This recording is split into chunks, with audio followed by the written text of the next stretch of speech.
ሰላም ተመልካቾቼ ዊንታና ነኝ ከአዲስ ኢንሳይት። ዛሬ የምናወራበት ርዕስ ወሲብ ለሴቶች ምንድነው የሚል ነው። ብዙ ጊዜ ወንዶች ለወሲብ በጣም የተነቃቁ እንደሆነ የሴቶች ደግሞ ፊሊንግ ወይም ስሜት የቀዘቀዘ እንደሆነ ነው የሚታሰበው። ይህም የሆነበት ምክንያት በሆርሞን ወይም በተፈጥሮ ሆርሞን ስለምንለያይ ነው። የወንዶች የወሲብ ሆርሞን ከሴቶች ከፍተኛ ነው። ለዛ ነው እንጂ ሁለቱም ፍላጎት አላቸው። እንደውም አንድ የሚባል ነገር አለ፣ አባባል አለ። ወንዶች ለወሲብ የሚሆን ቦታ ሲፈልጉ ሴቶች ደግሞ ምክንያት ይፈልጋሉ ይባላል። ምክንያቱም በአእምሮም ደረጃ እኩል ስለማንቀበለው ወይም እኩል ዝግጅት ስለማናደርግ ስሜታችን የተለያየ ነው። ስለዚህ ዛሬ በ6 ነጥብ ወሲብ ለሴቶች ምን እንደሆነ በደንብ እናያለን። አብራችሁ ይቆዩ። አንደኛው ወሲብ ለሴት አእምሮ ውስጥ የሚጀምር ነገር ነው። በተቃራኒው ደግሞ ለወንዶች ቆንጆ ከንፈር፣ ደስ የሚል አለባበስ፣ ወሲብ የሚቀሰቅስ ሁኔታ በቂ ነው ለመነሳሳት። ለሴቶች ግን ያ በቂ አይደለም። ራቁትን ስላየችህ ወይም ደግሞ ከወገብ በላይ የሚያምር ሰውነት ስላለ ለወሲብ አትነቃቃም። ሴቶች የሚያነቃቃቸው አእምሮአቸው ውስጥ ስለ ወሲብ ሀሳብ ሲያስቡ ነው።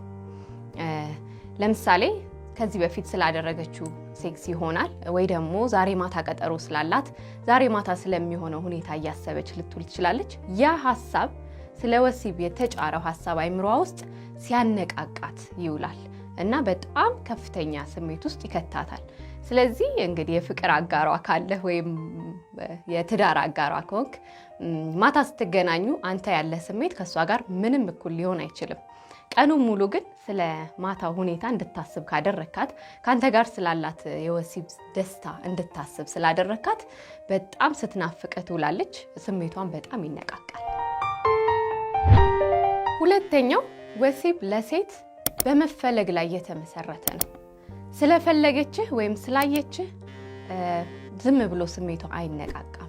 እሷ መፈለጓን ማረጋገጥ ትፈልጋለች። አዲስ ከሆነ ኦፍ ኮርስ መታየቷ ለሷ ያለ ፍላጎት፣ እሷን ለመቅረብ የምታረገው ጥረት ይስባታል፣ ስሜቷን ያነቃቀዋል። የፍቅር አጋሯ ከሆንክ ደግሞ በጣም እንደናፈቀችህ፣ ከሷ ጋር የምታረገው ወሲብ በጣም እንደናፈቀ፣ ልታያት እንደጓጓህ ማወቅ አለባት። አብረሃትም ቁጭ ብለህ እንደዚሁ አብረሃት ስለሆንክ ብቻ ስሜታዊ አትሆንም። እሷ ስታቅፋት፣ ስትስማት፣ ዝም ብለህ ስትነካካት ነው ስሜቷ ሊነቃቃ የሚችለው። በተለይ ትዳር ውስጥ ላላችሁ ሰዎች በጣም መምከር የምፈልገው ባልና ሚስት ስለሆንን ብቻ በየደቂቃው የመፈለግ ስሜት አይሰማንም። ባል ስላለኝ እኔ ባሌ ምን ያህል እንደፈለገኝ እርግጠኛ አልሆንም። በየደቂቃው ግን በየሰዓቱ በተገናኛችሁ ቁጥር እንዴት አምሮብሻል፣ ዛሬ እንዴት ታምሪያለሽ፣ አንገቷን ስመህ ጉንጯን ስመህ ምናምን የምትሄድ ከሆነ በየሰከንዱ እንዳትረሳው ታደርጋታለህ። በአንተ መፈለጓ ሁልጊዜም አእምሮዋ ውስጥ ሀሳቡ እንዲቆይ ታደርገዋለህ። ባላለኝ ኦፍ ኮርስ ማታ ላይ አብረን እንተኛለን የሚል ኖርማል የሆነ ሀሳብ እንዲኖራት ማድረግ የለብህም። ምክንያቱም ወንዶች እንዳልኳችሁ በቀላሉ ለወሲብ ሊነቃቁ ይችላሉ። ሴቶች ግን ስቲል መፈለግ ይፈልጋሉ። በቃ መናፈቅ፣ መወደድ፣ ሁልጊዜ ያንን ስሜት አንተ ስለሷ የምታስበው ነገር ማወቅ ትፈልጋለች እና ምን ያህል ፈልጎኛል፣ ምን እያሰበ ይሆን ስለኔ የሚለው ነገር በጣም ስሜቷን ያነቃቋልና መፈለጓ በጣም ወሳኝነት አለው። ሶስተኛው ወሲብ ለሴት በሁኔታዎች የሚሸፈን ስሜት ነው። ሁኔታዎች ስንል ስራ መብዛት ሊሆን ይችላል፣ ሀሳብ ወይም ስትረስ ሊሆን ይችላል፣ ኃላፊነት ሲበዛባት ወይም ደግሞ የወር አበባ ሲቋረጥ። አሁን ብዙ ሰዎች ከ35 እስከ 40 ሲደርሱ ሴቶች የወር አበባ ማየት ያቋርጣሉ። ከዛ በኋላ ሰውነቷ ራሱ የሆርሞን ለውጥ ስለሚያመጣ ፍላጎቷ ይጠፋል ወይም በጣም ይቀንሳል። ስለዚህ በዛ ጊዜያት በጣም መቀስቀስ ትፈልጋለች። ልጅ በወለዱ ጊዜ ራሱ ሴቶች ልጅ ከወለዱ በኋላ ሰውነታቸው በጣም ድካም ይጫናቸዋል። ስለዚህ የወሲብ ስሜታቸው ለመነሳሳት በጣም ሩቅ ነው። ብዙ ጊዜ እንደውም ልጅ የወለዱ እናቶች ለወሲብ ብዙ ፍላጎት ማይኖራቸው ለዛ ነው። ምክንያቱም ሆርሞናል ለውጥ ነው፣ የተፈጥሮ ለውጥ ነው። ምንም ሊያደርጉት አይችሉም። ሰውነታቸው በራሱ የሚያመጣው ለውጥ ስላለ ለወሲብ ያላቸውን ፍላጎት በጣም እየቀነሰው እያቀዘቀዘው ይሄዳል እና ብዙ ባሎች እንደውም በዚህ ሁኔታ ላይ ብዙ ያወራዋቸው ሰዎች አሉና እኔ እንጃ ሚስቴ ምናፍቃትም አይመስለኝም ይሉኛል ልጆች ካሏቸው በተለይ ስለዚህ ይሄን ትኩረት ማድረግ ይኖርባቸዋል በተለይ ባሎች አባቶች ሚስቶቻቸው ልጅ ከወለዱ በኋላ በጣም ሰውነታቸው ለውጥ ስለሚያመጣ ከበፊቱ የበለጠ ቅስቀሳ ማድረግ ሊኖርባችሁ ይችላል ሌላ ጊዜ ሰማሃት የምትወጣ ከሆነ ከዚህ ስቴጅ በኋላ ግን ጨመር ያለ እንክብካቤና ቅስቀሳ ያስፈልጋታል በተለይ ሰውነት ሲደክም እኮ ኖርማሊ ማሳጅ መደረግና ምን ያነቃቃል ስለዚህ በእንደዚህ አይነት ሁኔታ ውስጥ ሊሸፈን ይችላል የሴቶች ስሜት ወንዶች ምንም ችግር የለባቸውም ብዙ ጊዜ ደክማቸው ሙለው መተው የሚወዷትን ሚስታቸውን ሲያዩ ወዲያው ለወሲብ ሊቀሰቀሱ ይችላሉ ሴቶች ግን በተቃራኒው እንደዚህ አይደሉም ስለዚህ በተቻላችሁ አቅም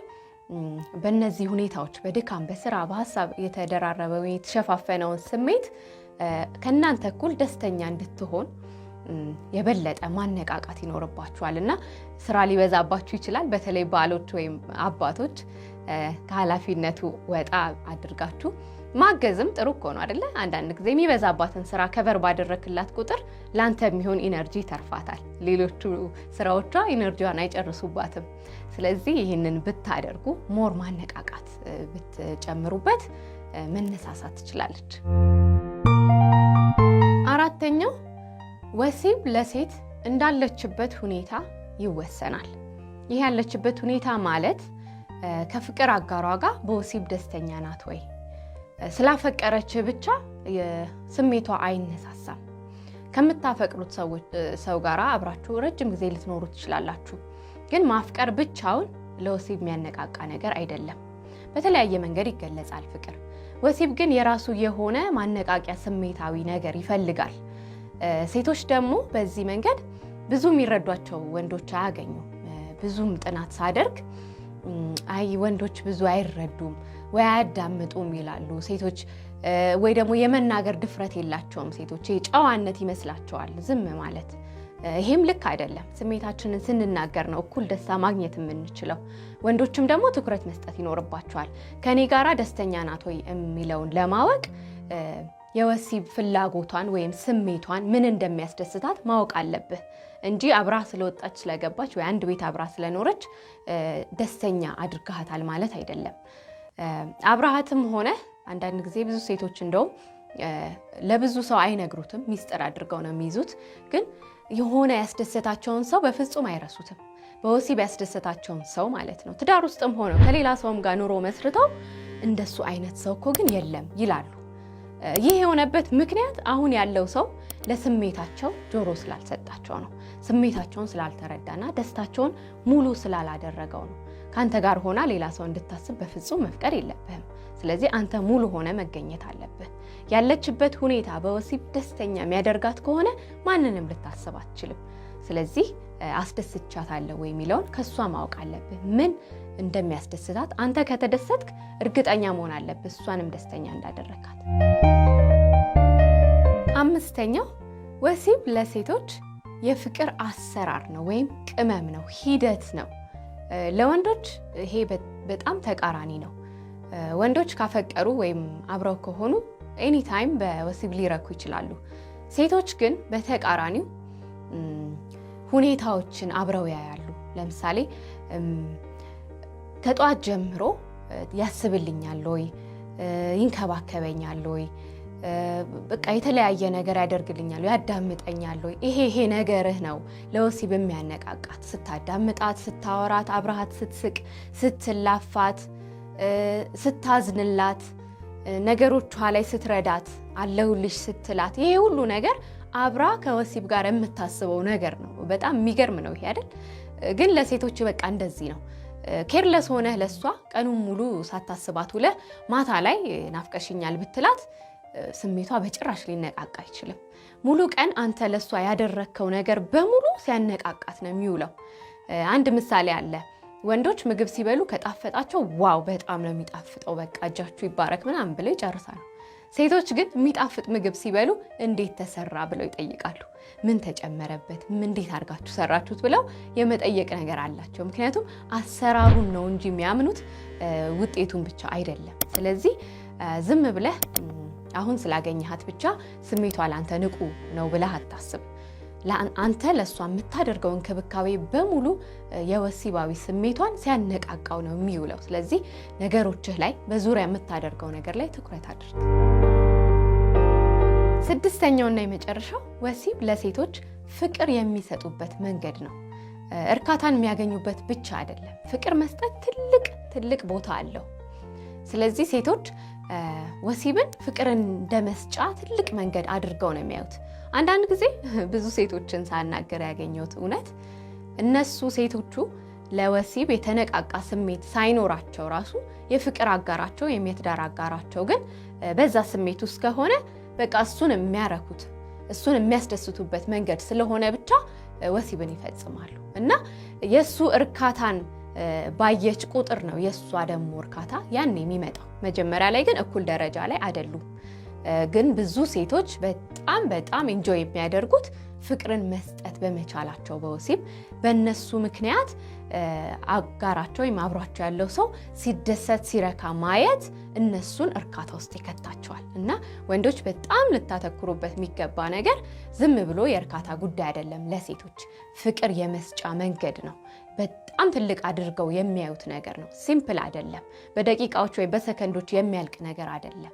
ለሴቶች በጣም ሰፊ ነው፣ ተያያዥ ነው። በአንድ ጊዜ የሚያልቅና በቃ አለፈ የሚባል ነገር አይደለም። ስለዚህ ሰፊ ጊዜ ሰጥታችሁ ትኩረት ሰጥታችሁ አድንቃችሁ ልትቀበሉት የሚገባ ነገር ነው። ለሴቶች ልክ ያን ያክል ቦታ ስላለው እንግዲህ የዛሬውን ፕሮግራሜ በዚህ አበቃው። አስተያየታችሁን ላኩልኝ፣ ሰብስክራይብ አድርጉ። እንድናነሳላችሁ የምትፈልጉት ሐሳብ ካለም ጻፉልኝ። ከኔ ጋር ስለቆያችሁ በጣም ደስ ብሎኛል። ለሁላችሁም የእርካታ ህይወት እመኝላችኋለሁ። ቻው።